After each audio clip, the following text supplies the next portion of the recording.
اللہ کے نام سے جو رحمان اور رحیم ہے۔ الف لام میم، یہ اللہ کی کتاب ہے، اس میں کوئی شک نہیں ہے۔ ہدایت ہے ان پرہیزگاروں کے لیے جو غیب پر ایمان لاتے ہیں، نماز قائم کرتے ہیں، جو رزق ہم نے ان کو دیا ہے اس میں سے خرچ کرتے ہیں، جو کتاب تم پر نازل کی گئی ہے یعنی قرآن، اور جو کتابیں تم سے پہلے نازل کی گئی تھیں ان سب پر ایمان لاتے ہیں اور آخرت پر یقین رکھتے ہیں۔ ایسے لوگ اپنے رب کی طرف سے راہ راست پر ہیں اور وہی فلاح پانے والے ہیں۔ جن لوگوں نے ان باتوں کو تسلیم کرنے سے انکار کر دیا ان کے لیے یکساں ہے، خواہ تم انہیں خبردار کرو یا نہ کرو، بہرحال وہ ماننے والے نہیں ہیں۔ اللہ نے ان کے دلوں اور ان کے کانوں پر مہر لگا دی ہے اور ان کی آنکھوں پر پردہ پڑ گیا ہے، وہ سخت سزا کے مستحق ہیں۔ بعض لوگ ایسے بھی ہیں جو کہتے ہیں ہم اللہ پر اور آخرت کے دن پر، حالانکہ در حقیقت وہ مومن نہیں ہیں۔ وہ اللہ اور ایمان لانے والوں کے ساتھ دھوکہ بازی کر رہے ہیں، مگر دراصل وہ خود اپنے آپ ہی کو دھوکے میں ڈال رہے ہیں اور انہیں اس کا شعور نہیں ہے۔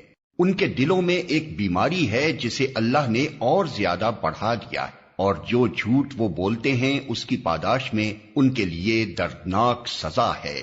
جب کبھی ان سے کہا گیا کہ زمین میں فساد برپا نہ کرو تو انہوں نے یہی کہا کہ ہم تو اصلاح کرنے والے ہیں۔ خبردار، حقیقت میں یہی لوگ مفسد ہیں مگر انہیں شعور نہیں ہے۔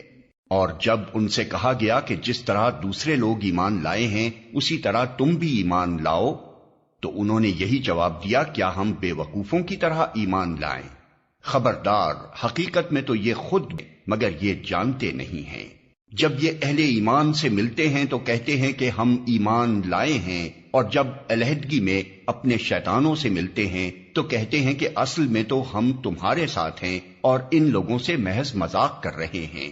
اللہ ان سے مذاق کر رہا ہے، وہ ان کی رسی دراز کیے جاتا ہے اور یہ اپنی سرکشی میں اندھوں کی طرح بھٹکتے چلے جاتے ہیں۔ یہ وہ لوگ ہیں جنہوں نے ہدایت کے بدلے گمراہی خرید لی ہے، مگر یہ سودا ان کے لیے نفع بخش نہیں ہے اور یہ ہرگز صحیح راستے پر نہیں ہیں۔ ان کی مثال ایسے ہے جیسے ایک شخص نے آگ روشن کی اور جب اس نے سارے ماحول کو روشن کر دیا تو اللہ نے ان کا نور بصارت سلب کر لیا اور انہیں اس حال پر چھوڑ دیا کہ تاریکیوں میں انہیں کچھ نظر نہیں آتا۔ یہ بہرے ہیں، گونگے ہیں، اندھے ہیں، یہ اب نہ پلٹیں گے۔ یا پھر ان کی مثال یوں سمجھو کہ آسمان سے زور کی بارش ہو رہی ہے اور اس کے ساتھ اندھیری گھٹا اور کڑک اور چمک بھی ہے۔ یہ بجلی کے کڑاکے سن کر اپنی جانوں کے خوف سے کانوں میں انگلیاں ٹھوسے لیتے ہیں، اور اللہ ان منکرین حق کو ہر طرف سے گھیرے میں لیے ہوئے ہے۔ چمک سے ان کی حالت یہ ہو رہی ہے گویا عنقریب بجلی ان کی بصارت اچک لے جائے گی۔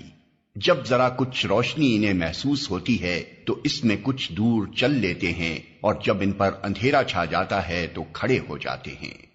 اللہ چاہتا تو ان کی سماعت اور بصارت بالکل ہی سلب کر لیتا، یقیناً وہ ہر چیز پر قادر ہے۔